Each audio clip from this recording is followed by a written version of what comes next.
Kinshasa, capitale de la République démocratique du Congo. Boko na biso na kati ya bozindo biseka wapi. Bozwaka bien na mituna bine belé tel kotambola wa biso ekolo. Tolobaka boye. Tokotonga po totonga ekolo na biso. Voilà. Mokolo malelo bandeko toyambeli bino lisusu. Moko na bayimboka. Azali président ya lingomba politique tobengi UPCE na Bolaï, Union du peuple congolais engagé. Naye tobeta masolo ekolo Congo. Tobeta masolo etali forum ya haut niveau sur réforme ya système électoral. Oyo eutuko fongoma na ekolo Congo. Banani bayaki te pona nini bamisusu bayaki te. Mais oyo se kobima kuna lokola résolution ekopesa litomba nini.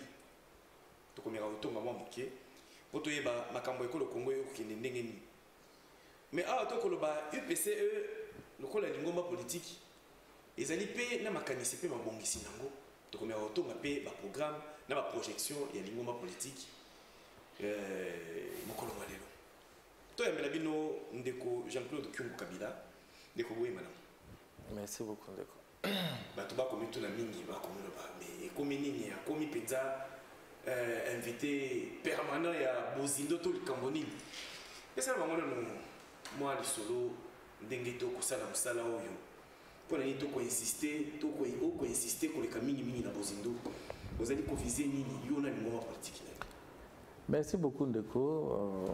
Je crois que tozana musala il y a mutu ya kusala monsieur Lebele il y a continuer ko informer bana imboka oyo baza informé obayebi ba sabotaka musala ya biso ba politicien.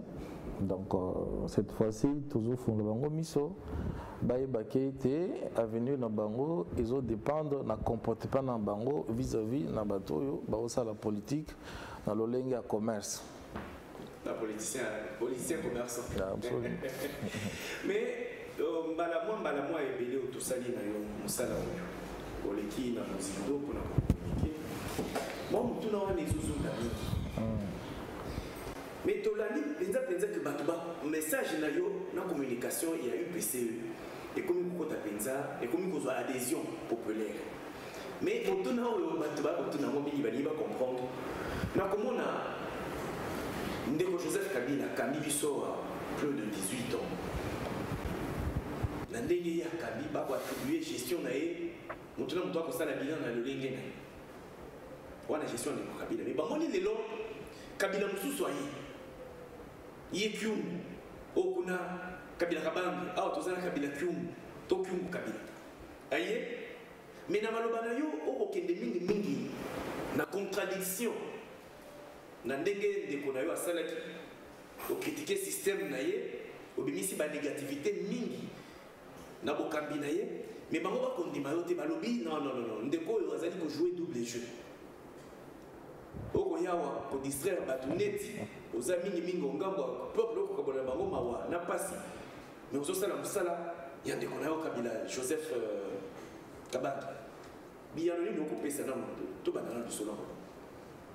Bon, nazana mingi kolobate parce que ils ont na bango mutuna mutoza na compétence na y analyse mais peut-être baza aussi sous-informé biso to ile loti na ba oyo ba ibi biso makambo to loba lelo eza makambo to loba ki yango kala atata ngo zalaka na pouvoir to bandai koloba mauvaise gestion makambo oyo izo salema mikolo boyebi yango ba détournement justice ezalaki équitable te ba détournement ezalaki je suis en bok en fait ezalaki malamu te et biso to monaki politique na biso eza ya ba nationaliste donc continuer ko pérenniser politique ya Lumumba na ya Mzee Laurent Désiré Kabila ndezaki combat na ye mais pour ba oyo ba moni ke biso to bemi lelo bazo ko se tromper donc na kozo ngisa bango mo sima bakotanga ta kombo na biso bakomeli yango ata na YouTube na Google bakomona combat politique o biso to menaka yango donc na bandara lelo te koloba nazo loba ezaka le lote ezaki depuis azaki na pouvoir. Et puis une seule chose que il faut bana imboka bayeba ke il faut faire la part des choses entre politique et relations familiales. Donc tout le makambo ya gestion ya mboka, tout le mboka eza ya famille politique, famille mon côté. Mboka eza ya groupement mon côté. Donc mboka eza ya bana Congo nyoso.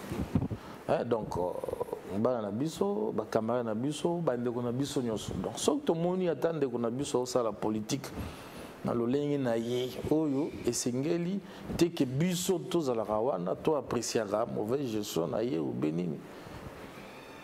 Ils ont na bisoté. Donc na mokuse ndeko Jean-Claude Kunkyung Kabila azali kosala double jeté. Non. Azali ndeko na Joseph Kabila te yo ko aborder question politique. Attends.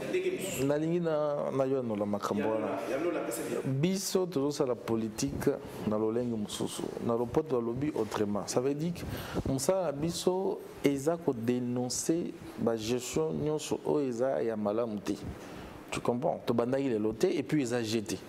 Parce que ceux qui ont la jeu, ils ont dit bambongo, ils ont dit mate tokota boloko pour nous défendre l'intérêt ya bana imboka. Baoyo bayebi masolo. Tozaki tokoti boloko, Jekoko Mulumba yebi, Muyambo ayebi, tous les anciens prisonniers bayebi tina tokota. Ba Carbone, ba Philippe bayebi ngo. On était arrêtés pour défendre l'objectif il y a bien-être, il y a peuple congolais. Donc,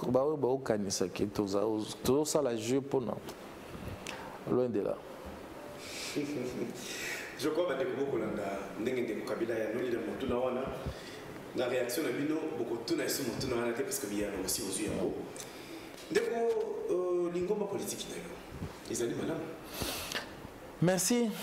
Lingomba politique la biso eza malamu makasi musala ezo salema biso tozo sala musala porte par porte ko sensibiliser parce que tout le monde qui toza na charge wana ya koyebisa bana imboka que na tout il faut to funga miso et sengeli tozala lisusu utiliser te pona ba politicien moko boye o baza même pas à la hauteur ya musala nango te.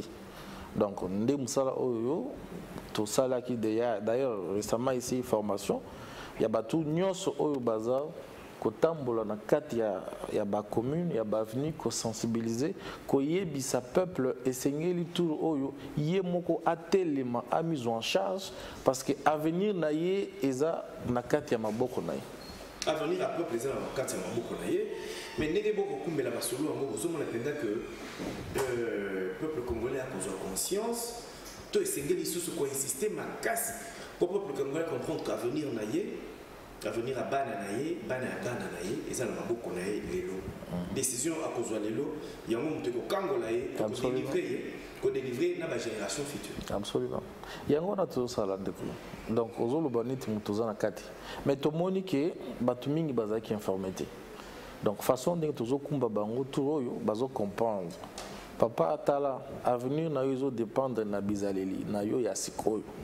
Kokende bikota kotati ko sala confiance te na ba politicien o bazo ko utilisera mingi bino pona ba intérêt na bango parce que bato ebele tozo kutana na bango bazo kundima et omonike tango tolobeli bango bazo ko fungwa biso tozo ko ibisa bango ke avenir na bino ya biso nyonso eza na kati ya maboko na biso moko eza likambo ya kombote ya famille eza likambo ya école ya tribu moko te o naza muswahili o naza muluba o naza mungala mukongo non nyonso responsabilité ya avenir ya biso ya bakoko na biso ezo dépendre na comportement na capacité ya analyse ndenge tokotambisa toko se comporter vis-à-vis na ba oyo baosala kaka politique ya koutilisaka biso mpo bango bazala kaka mais ntango topesaka bango mandat eloka malunga baselaka biso eza te sikoyo ya tout oyo union du peuple congolais engagé azokoteya jeune nyonso parents nyonso que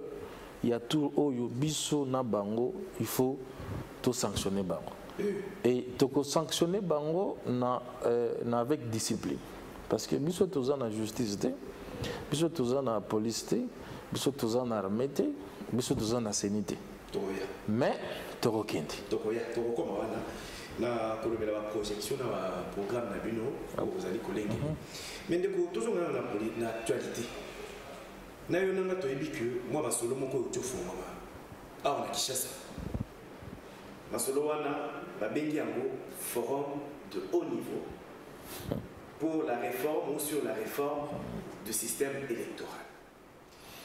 La Katouana de Moni, groupe de 13 personnalités, la Bengi va ranger 13. La Katouana, Ndeko Fayou Martin Madidi, à Koti Yango. Ndeko Adolphe Mozito, à Koti Yango. Ah, Toko Lobawa, 13, groupe de 13, Bazali, na grande province, ya Katanga, ancienne configuration. Bazali, na Katanga, c'est quoi? Kuna bakutana ndeko Moïse Katumbi balobi bakutambola bisika nyonso esika wapi ba leader bazali pour na kozwa consensus autour ya question ya réforme ya système électoral soki okomona makambo ndenge okokende ndeko na ngai oyo ekobima kuna na kati ya démarche oyo ya moto oyo ekoki kozala nini to ekomema litomba nini to résultat pour na politique ya économie. Bon, merci beaucoup ndeko Yves.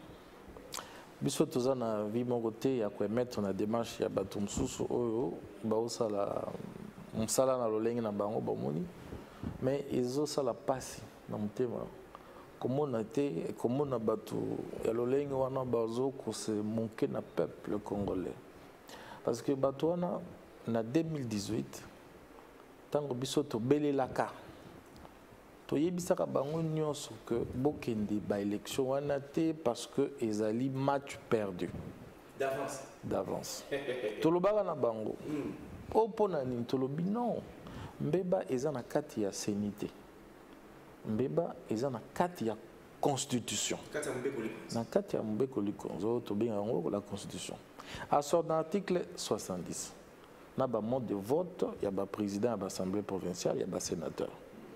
C'est que esengeli nini toboyi ba élection te mais to suspendre yango nanu tokende dialogue po tokende ko bongisa ba makambo nyonso o ekopesa biso solution tozo alternance à 100% parce que soko tokei boyi bato oyo bazo bima sikoyo parce que bakambi mboka mabe mutu nyonso ayebi yango tolobaki yango tolobaka yango et nauti kobima na boloko na yebisi bino match eza déjà perdu bakopesa kaka présidence na président oyo akoya mais bakopesa ye parlement majorité parlementaire te pour que ceux qui bapesi président majorité parlementaire oyo akoti akokanga bato oyo nyonso basakana na l'état comme si l'état était une société privée na bango. Tu comprends? Ils se sont moqués du peuple et des lois de la République. Tout le bien to démontrer que makambo nyonso oyo salema mikolo. Mais bande ko na biso badinga ki angote. Ba msusu balobaki nous devons aller aux élections avec la machine ou sans machine à voter. Mais ceux qui aux politiciens donc il fallait olobaki non ba acte nazo poser en lelo. Donc ba résultat nyonso koya et sengeli na assumer en donc bandimi république ebimisa ba misolo ebele ba millions de millions oyo elinga ikutu kosunga bana mboka oyo bazozanga msala pona ba élection. Alors la constitution dit le président de la République est élu pour un mandat de 5 ans renouvelable une seule fois. Mais c'est que ba conséquence na bino ya kozanga koyeba msala na bino et pesi lisusu bato oyo peuple azalaki na posa ko sanctionner bango bazong les sous na kati ya masolo ba continuer à capitaliser la malédiction et les souffrances du peuple congolais. Tu comprends? Mais les lois c'est quoi? Bango kaka bango bazo bima les sous pour continuer à kosa peuple pour na ba intérêt na bango privé moko. Moi je pense que batwana esengeli ba senga peuple pardon et bati comme ça la politique na ba oyo ba botama pour na kosala yango mais bango ba kende kosala business na makambo mususu politique eza à niveau na bango te politique eza musala na bango te donc batika ko se moquer na peuple congolais batika ko se moquer na peuple congolais mais yo le bien wa solution izali na ko réformer ces non non biso tolobi boy tolobi seni aza na problème te seni azakaka organe technique oyo apesaka ba données techniques pour que l'élection et ça les mandates sont le pakala. OK? Mais les résultats c'est ni à publier. Ils ont des résultats provisoires. Ce sont des cours et tribunaux ou la cour constitutionnelle bangonde ba validaka ou bien ba confirmaka ba résultat c'est ni à ça. Ba tu belé bazala qui est élu. Mais ba msusu ba katana na ba cour constitutionnelle pour nani? Parce que la Cour constitutionnelle est abissodée. Alors, ce qui est constitution est lobby, c'est que Moutaza a pouvoir, à 6 mandats, Aza candidat. Mais au moins, c'est que Moutouana est beaucoup plus privilégié que Batumsous. Parce qu'il y a des Moutazo qui sont animateurs et pouvoir. Les pouvoirs judiciaires qui sont. Nan Moutazo Azo nommé Batouana. Moutazo Bima. So Moutouana, ce qui a yé bique, après mandat, à rendre compte devant des cours et des tribunaux. Pour un comportement, na babu, na mauvaise gestion. Mais ce que bande qu'on a vu sur Moussou, bah sali ba loi pour se protéger entre eux. Bah sali ba tout Moussou, oh bah se retrouver le lot au-dessus de toutes les lois de la République. Pourquoi? Parce que article 70 et permettre bango bazala bongo. Bah si mandat, bah otambola, bah ovaki na occupation na bango, comme si bazan na compte mongoté, il y a courant dans la carte mboko. Comme si bisonyo sotozaki ba sujet na bango, ba nyama na bango, ba tumo ka rat, ba esclave na bango, ba sali o nyoso ba moni et après na souka ya mandat ou bien na souka gestion na à rendre compte nulle part. Vous trouvez ça normal et sérieux? Mais tout n'aille to ko ba malembe malembe. Mais bino osengi dialogue salema. Dialogue wana kama salema. To ebini makambo suka na école na liso. Et comment tout le monde va 13 personnalités dans ce temps-là. Attaque au lobby ouvertement dès que. Et au sein de la vente, ba solo la cima, ba kota pe ma solo. Mais na mité ma acteur politique comme to ebi ngenge ezala. Bazana ba so office. Ndeko biso zela, biso to bandai ko senga dialogue depuis tango ndeko Joseph azalaki na présidence. Tango yoka biso to senga ka dialogue pona tokendo ko sala ba poste te. Tango na zoloba ke c'est mieux to pesata alternance ni prolongation. Tu comprends? Ata ya une année glissement ata ya une année pour que to bongisa nzela ezala planifier yoka na zoloba ndeko. Tu comprends?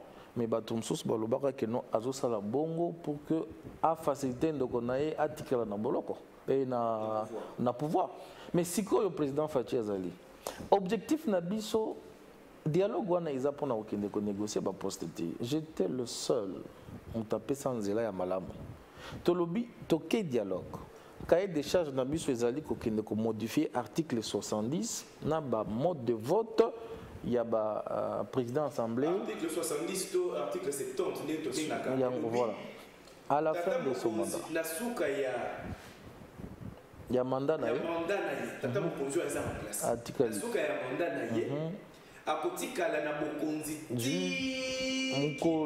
Voilà.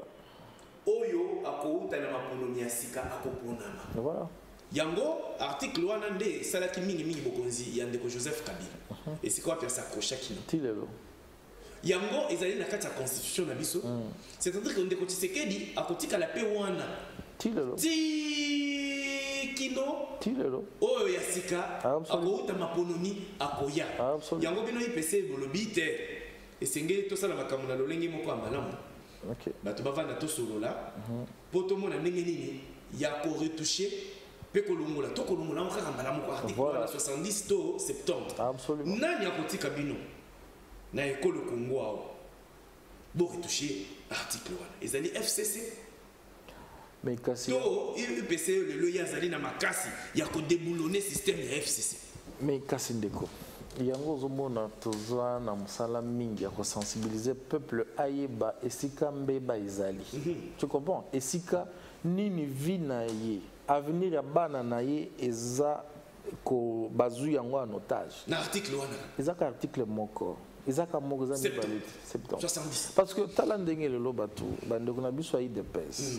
O bazo comprendre tendenge ba ndeko na bango mususu bazo tinda bango na bambeba pour que se pérenniser comme absolument. Je m'explique. Ozomona lelo bandeko ya IDPS baza na pouvoir et c'est le peuple appelle ça qui bango confiance. Et au lobby FCC. Yoka, je suis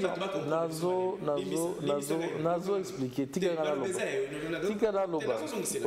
Yo lobby FCC a kotindika bandeko ya UDPS o bazali lelo na présidence ya République basala bambe ba ebele bakokokana na bango po bamona que moyen ezalité yakobima bango nyonso bakokani oyo po tozali ndenge moko bakalona mokaba tokokani biso nyonso to se protéger kaka kasi nazoloba bandeko ya IDPS bazo comprendre te que peuple apesaki bango confiance pour que bazala la na bokonzi ba réfléchir solution nini bakopesa peuple oyo aza na nzala oyo aliaka te mosala eza te santé eza te sécurité eza te siko bango se lancer na kati ya coalition na bango se lancer na bras de fer oyo asali boye bango babimisi batamboisi peuple mais bato nyonso bazokufa na bamarche bato nyonso mosusu bazokontinue kokufa omoni lisusu soki na Kingabwa bakendaki kokuta esika moko bazo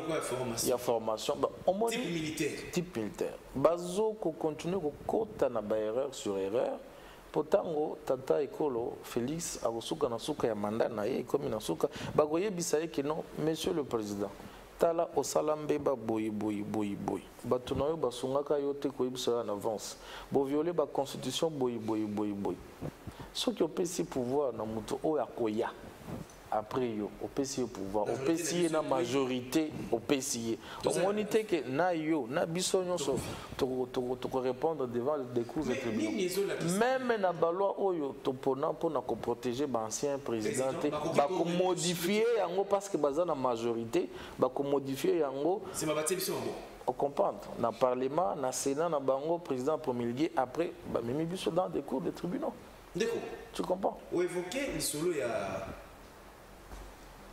oh babengi milice toka information du type militaire na Kingabwa lobby eza bande kwa UDPS mais nakolanda bakambo bien ezali bande kwa UDPS na lobby boyi non écoutez na lobby boyo kindenge ba lobby na ba info non ba lobby ke ezali ba lobby ke non tokuti na Kingabwa kamuko ya parce que même na ba vidéo wana ozomona bazoyemba soutenir Fati Béton, drapeau IDPS ezalaki, bon, c'est long. Bon, mon qui ba image ezali ezokotambola. Ce n'est pas moi qui ai dit ça. Mais il y a des la lobby ezanga ite mon. Mais justement, tu as dit que ezali yote mais puisque le lobby comme moi na to lobela ngopé. Comme ça tu l'as dit que vice-premier ministre en charge de l'intérieur, moi na mboka Gilbert Kankonde. Mutu azwaki information wana. OK. A alerter la police o esengeli et ça la police est sur le lieu va mener d'investigation et s'avérer que tout est pessi que les ala qui a solo et que lisanga moko ya bato moi ebele bazali na concession moko na Kingabwa bisika ba ko na formation en ezaya type militaire est-ce que penza eko kozala il y a eu des pes tout autre ça c'est que actualité ya mboka et kozala penza eu des pes moto za ko organiser yango. Mais le ministre a eu des PES a alerté Péatine dans la police à Kédeko. Quoi contradiction les élites? Tout ça la politique. Biso tozoloba oyo toyoka kana ba chaîne neti bato oyo bino ba panisa boloba kana. Na ba image na bilili ezomonana. Bon, eza biso te eza responsabilité na biso te ya ko identifier que non baza batu ya IDPS, baza batu ya FCC, baza batu ya je ne sais pas la muka ou ya cache eza biso. Donc on appelle la marche batu na lobby boy. Est-ce que vous avez regardé na lobby? Eza responsabilité na biso te. On comprend. Il y a ko identifier que ceux qui zaki ba mercenaires ou bien ezaki bato mosusu bazosala mosala wana na kombo ya parti moko boye mpona kodiscrédite bango na kosimbisa bango touche ocomprendre eza responsabilité na biso te mais biso tozoloba kaka oyo toyokaka epai na bino ya bapangisango. Je crois qu'il y a des services compétents oyo bayebi bakodénicher banani absolument donc mosala wana motuna wana okotuna yango directement ba service de sécurité na ba institution compétente. Tout ça c'est qu'on analyse. Absolument. FCC azoli na benda UDPS ou la présidence de la République na masolo na ye UDPS ça la paix bambeba ebele à la constitution pour qu'un jour baloba que na bino na biso to kokani il faut singeli to tika la kola. Il faut tout tika la kola. Pantalon na mukaba. Donc isolé en bis na mai. Donc c'est ça le problème. On comprend.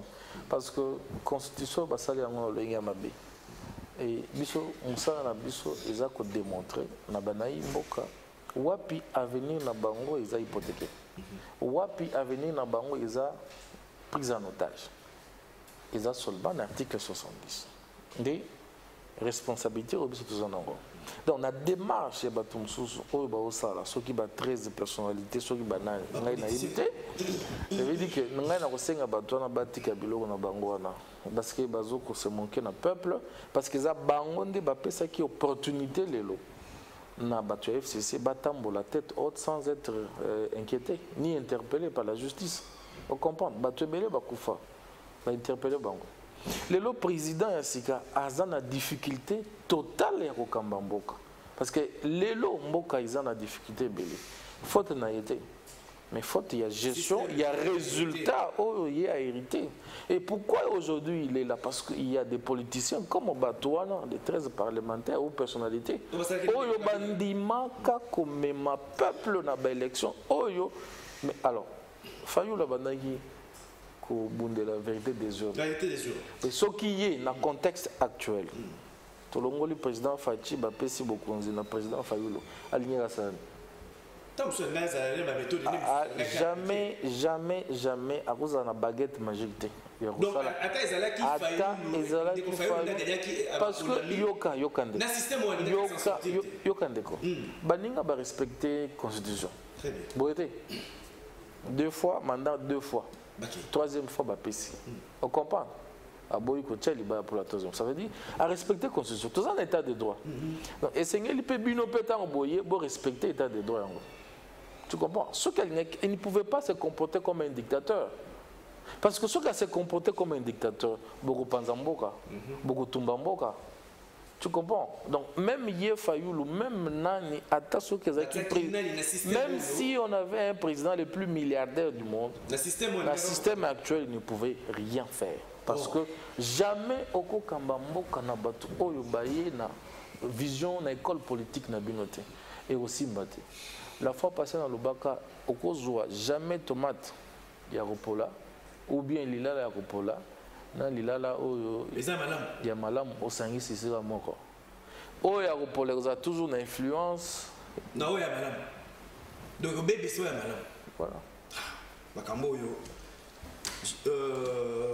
ndeko kyungu kabilo bandi na mono okay na ontina so.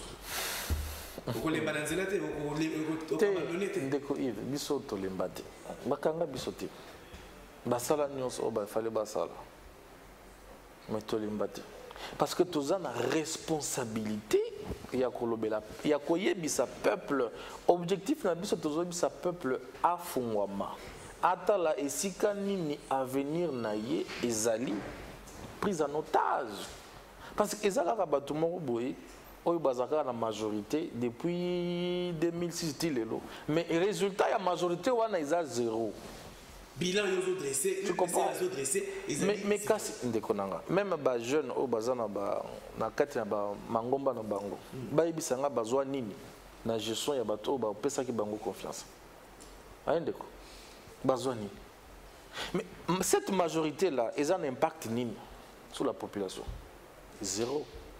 Jeune Moroté a dit non, depuis notre vote 2006, vie n'a pas bonga. L'été salinga boyi. Jamais. Mais Congo est allé à attends. Il faut pas faire l'amalgame. Tu comprends? Congo est allé à Okabouana. Mais Batouana ba rébellion pas. Batouana basangana. C'est bango nyoso non. Ndeko Robert. Attends, écoutez. Ndeko Kabila tikali koto. Nazolo ba non. Natiki lolo ba. Té, nga nazo kutuna yo. Ndeko Robert. Ndeko Jean-Pierre Mbemba.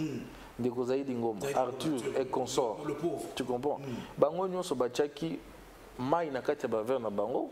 pour bamo na intérêt ya Congo. Donc Kabila peut attaquer mai na verre. C'est ozo kolongolé le solo. Na tiki yo ka solo. Tete toto solo là. Kasi ta na lobi. Toi otangi kaka Jean-Pierre Bemba. Otangi zaidi ngoma de oya Satika Biso. Otangi Azaria Sobewa o azali na kati ya. Na kolanda yo na. Mais Ndeko Kabila ozo cité été parce que il peut attaquer mai na ville pour Congo iso. Mais kasi oso il faut kana tanga.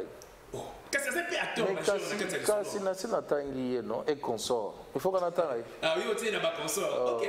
Ndeko Kabila côté na consort toyoki. Na okota la polémique na wana te. Donc ça veut dire quoi? Mutunyo so apesa ki par na ye ya responsabilité basangani bandimaki basala isika moko poto kende dialogue na alusu ya dialogue wana badonisi la biso constitution. Très bien. Oh baninga mususu bazalaki na baide na bango. Que ce qui ngai na liki constitution au to sale kozala na avantage na ba. Ngai na batu nanga to ko se pérenniser. On comprendre. Donc mutu na mutu zaki na vision de puissance cité ezaki na kati. Maintenant to moni yango évolution yango to moni que non mbebe za wana. Mais ti lelo ba mususu ba bosani yango. Donc objectif na biso siko eza ko yebisa peuple mbebe za wana. Et puis batu oyo ba ya ko belela bino yo moko yebia. Na kati ya ba élection ba to mona ki ba papa social ebele. Ba maman social ebele. Mais lelo baza wapi. Donc responsabilité na biso sikoyo pour l'instant ezali ya koyebisa peuple que tala isika avenir na bino na ya bana na bino. Ils ont pris en otage. Ils ont pris en otage. 70. OK. Dans le sikoyo yo zoloba via ba congolais nyoso ezali prise en otage na article 70 to 70. Dès qu'on en a et que ça l'appelle la réviser constitution. Oui. Actuellement, des vie politique na biso kokende. Et sengeli tous la constitution sika to esengeli to amender constitution auto za ko salela. Ko bongisa bisika auto monique. Ezali ko pesa avantage na mboka te, ezali ko bloquer mboka. Absolument. To esengeli to loba to zonga na peuple to na lisusu to organiser référendum. Na kondima conséquence nyonso ya organisation ya référendum na ngonga na misolo eza lokola to organiser ma polemi misusu nyonso wana to kota na kosele mukato ko glisser. Attendez. Beaucoup assumer. Attendez. Makambo ya kosele muka ya glissement to bande ko lobango le lote ndeko. Tu crois tala omoni na lobaka musala nyonso mutu nyonso aza appelé au sala musala wana te. Mutasaka musala ya militaire aza il est né comme ça militaire. Mutasala musala ya ki docteur il est né comme ça. Te bayo ko la kama. Te yinde konanga. Ata soki bayo ko la kama il faut izala na kati ya makila. Jamais okozwa maçon commissaire politicien. Et si résultat vous avez nini. Alors biso toloba qui était avant pendant les cambo yango tout le monde qui mbeba wana to yebisanga baninga tala mbeba izali essayer to tambola boy to corriger yango une seule fois pour toutes comme ça parce que eza première expérience. Mais correction wana na format nini. Alors mais kasi ya pour amender ba certaines dispositions de la constitution to esengeli biso to za constitution ya sika oyo uti na Sun City après bitumba ba belligérant wana to bongisa wana c'est to za constitution. C'est quoi constitution c'est ça là par rapport à quoi? Passer la constitution par rapport à comportement nabiso. On a essayé quelque chose, tout le monde a conséquences nango. Abus na bango et zaboui. Donc na ici quand on a l'article moko mi balemi ça tout corriger nango. Bambo kanyon so ezana ba ne belé il y a démocratie avant biso. Bazana plusieurs constitutions.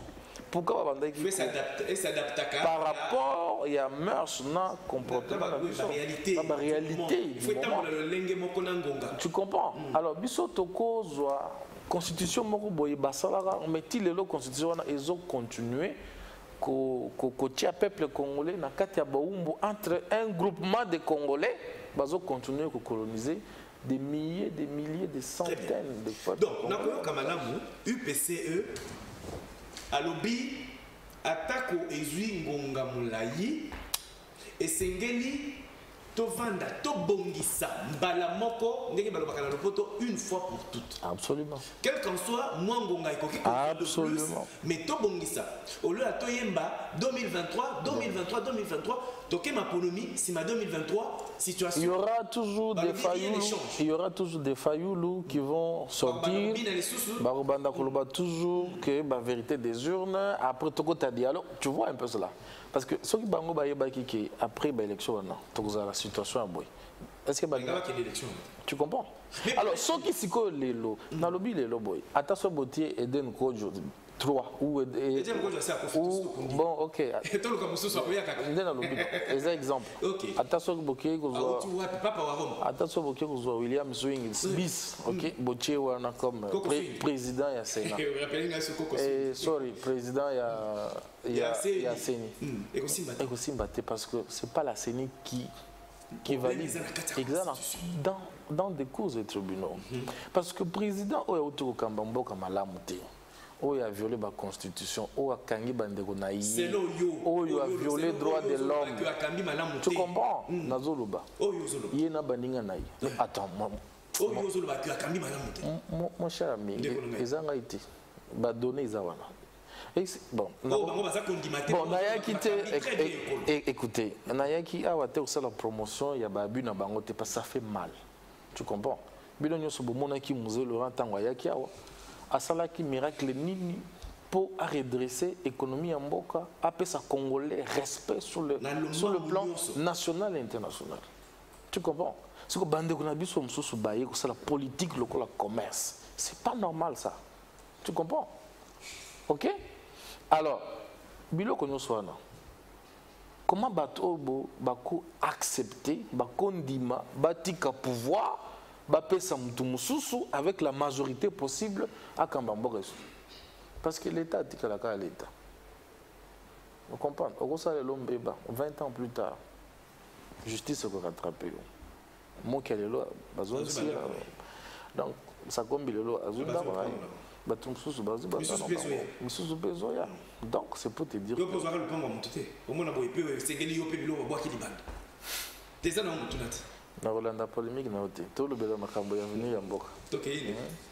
c'est ce que je dis. Biso objectif na biso ezali koyebisa peuple atelema du Kambongo. Je sais que batum susu bazana qui sont mal intentionnés bakundi mailo connaissa les maté parce que eza lokola muto a signé ni non même pas loi arrestation na yo moko parce que gérer mboko on dirait société privée na bango. Tu comprends? Alors objectif na biso pour l'instant ezali kokende ko informer bana yimboka jeunesse, surtout la jeunesse qui a été beaucoup plus utilisée, abandonnée batelema bamona ki avenir ya mboka na avenir na bango ezali na maboko na bango. Il faut toter les mélanges. Donc on a dit tout mingi aspect pratique. Ozo le bawana ezali discours. Tout qui en moins. Mais tu dis que tu es un aspect pratique. Et qu'on les kandenge nini. Ndeko kyungu kabila. Ndeko yebi force de frappe. Il y a FCC. Force de frappe et FCC. Ndeko yebi niveau il y a stratégie na bureau stratégique il y a FCC. Bino kaka ndenge bozo bundana boy kaka na maloba. Bokanisi que message na bino et produire effet escompté. Oh bino mozali ko sepela. Bozo ko bundana possible. Ndeko na ngai Yves. Yo zo komisa bato wana mingi trop. Force de frappe. Non. Sa stratégie. Ba lobaka boy. Au royaume des aveugles les borgnes sont rois. Est-ce que tu sais oyebiti na Kangama? Parce que biso to mona makambo nyonso zo sale malé. Ba prophète, le ba prophète. Ba mona ka. Et to bandai kolobela. Et to bandai ko former bato o enseigner ba tambola. Tu comprends? Biso to sa esco campagne te le kola bango. Biso to zo tambola na lobi to zo tambola porte par porte. Na lobaka biso to ko bima lelo oyebisi bana yimboka baya kotambola bayebi pona nini bazotambola te. Tu comprends? Otoni bango yo kotambola pona nini o na ko tambola passe balobi to longola malonda. Pour ba pesa nga moi 500. Pour ba pesa nga 18 000 francs.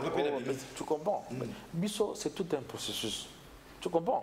Donc tozo tambola ko informer, ko éduquer bato. Ko sensibiliser. Tala eza boye boye boye. Prise de conscience. Tango tokobima pona boye boye.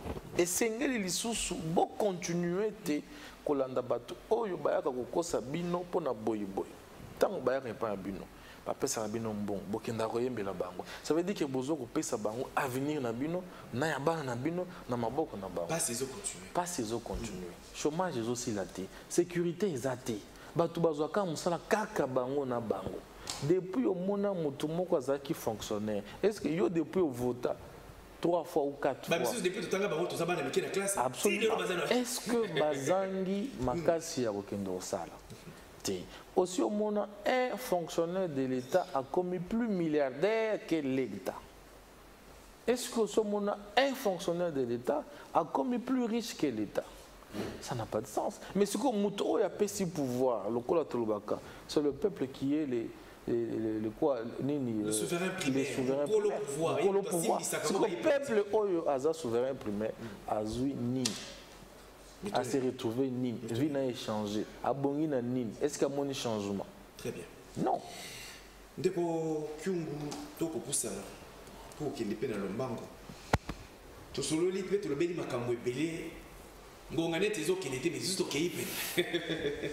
Les solo kitoko oyo etali ko le Congo. Yango biso to lobaka na bozindo tozo tonga pour Congo etonga.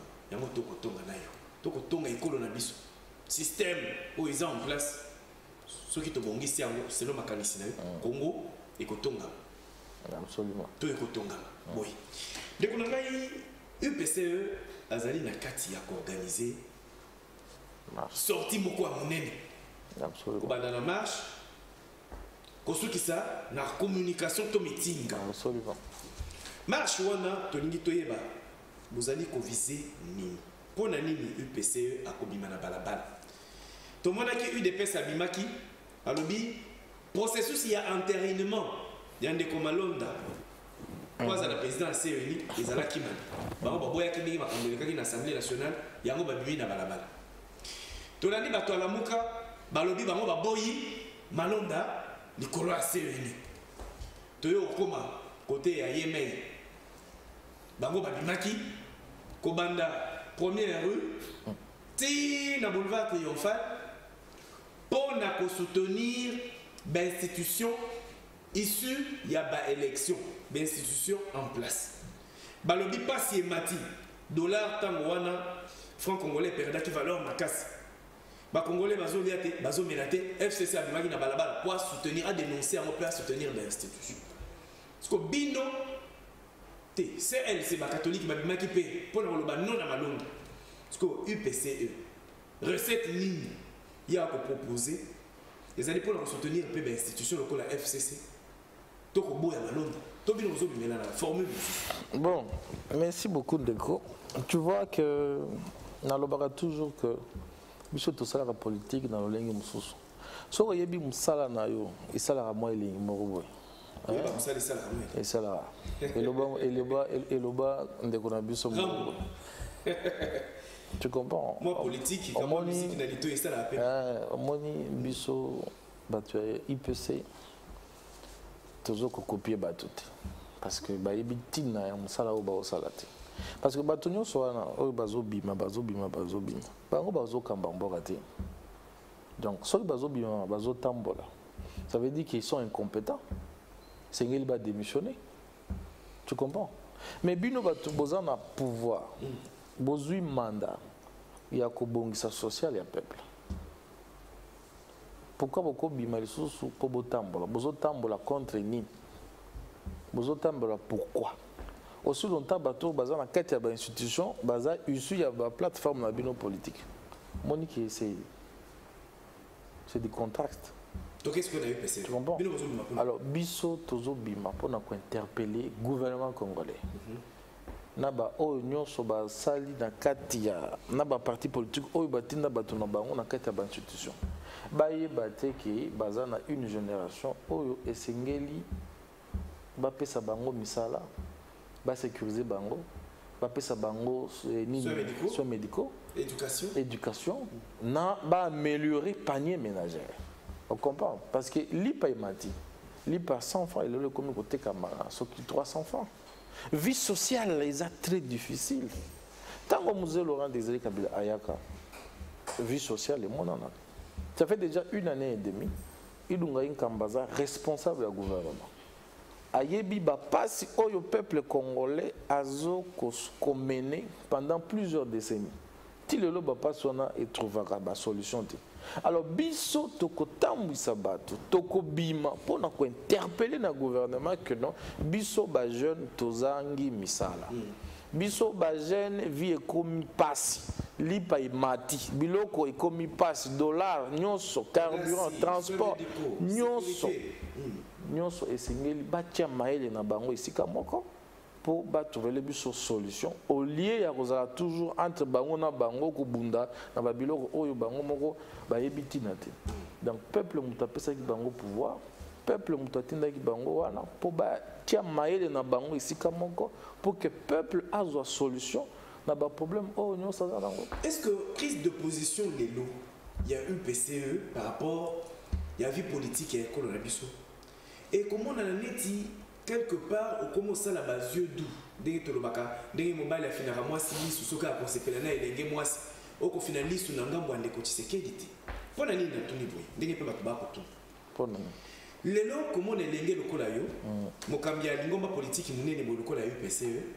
Au lobby, l'icambo, le béni l'icambo, il y a condiment s'il faut pour glisser. Tout est de s'il faut qu'on glisse. Bino, Boubani, Kolobelamo, déjà, les lots, tous allés en 2019. Et 2020, excusez, non, tu côté 2021, tu es 2023.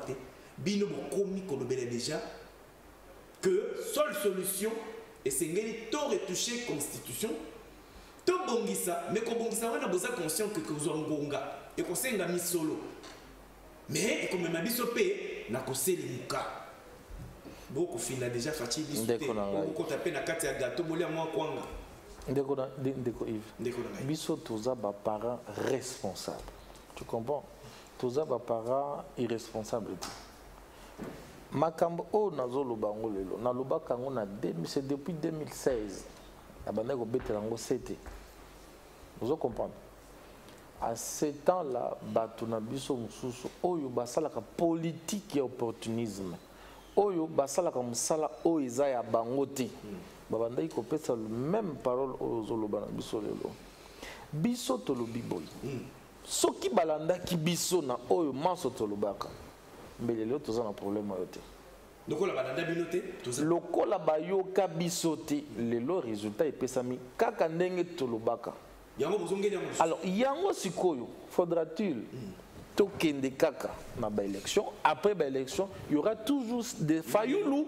qui vont sortir et ba banda ko beta kaka vérité des yeux vérité c'est quoi toko avancer ou toko avancer te c'est quoi ce qui tondimi toké ba élection na même constitution actuelle en 2023 toko lela parce que président oyo akoya ba ko tia kaka na même position ya ko sala te papa lelo boko finga Tshisekedi azama be mais il a hérité un Congo avec plein de problèmes. Donc, mais lui-même, il a combien des hommes qui sont venus dans son école philosophique?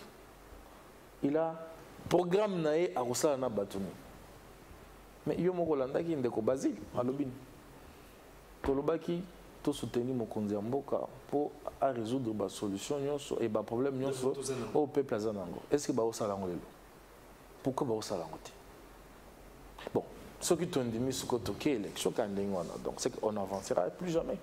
Il y aura toujours des gens qui seront mis au-dessus de toutes les lois de la République. Il y aura des gens qui vont détourner l'État, absolument. Absolument. Attaque ekozwa ngonga oyo komema biso na glissement mais to bongisa mbala moko nzela une seule fois pour toutes pour que bambeba wana nyonso ezonga lisusu te parce que soki tosali yango te tokokontinue kaka komema peuple na biso en otage ndeko Kyungu Kabila topesi yo liloba ya suka tala kamera wana eza liboso na yo bon naza ba oyo lingi bayoka yo pona lobby ya ekolo Congo. non nazaka na bato moko ya ko expliquer bango eza peuple congolais et la jeunesse congolaise esengeli botelema bolanda nzela oyo tozo continuer côté ya bino pona ba oyo ba okanisaka biso tosala politique lokola commerce biso eza ya biso te obie tosala politique pona opportunisme eza ya biso te biso tosala politique na lolenge mususu politique ya koloba ke non nous sommes là pour le peuple donc toloba to eza ya lelo te tobandaki koloba ngo depuis kala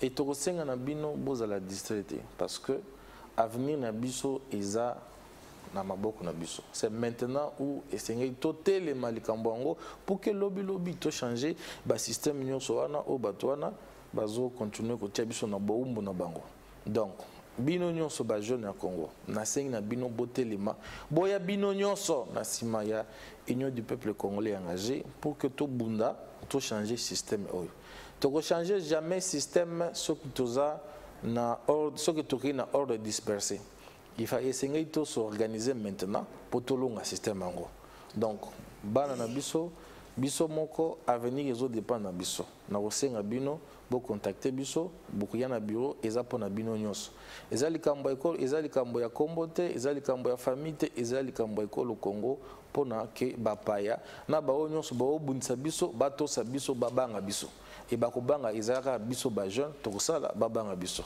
merci totondio bandeko message ya ndeko Kyungu Kabila ememi biso na soka ya bozido wa biso mokolo mwa lelo naye tobeti masolo totongi ekolo Congo o etongama tobeti masolo politique ekolo na biso boyoki makanisi maye na nzela lingomba politique na ye tobengi bongo Union du peuple congolais engagé UPCE na makambo etali avenir ya ekolo Congo na biso pona mokolo mwa lelo tobanzi tokabwani ndeko Kyungu Kabila Jean-Claude tosepeli koyamba o lisusu merci ndeko nayo toko continuer kosolola mwa mingi pona kolakisa bato makanisi oyo ekota evanda na kati ya maiko merci ndeko nzambe batela ekolo Congo zala na bakambi pesa bango bwanya pe mayele po basalela peuple tokutani mikolo miza koya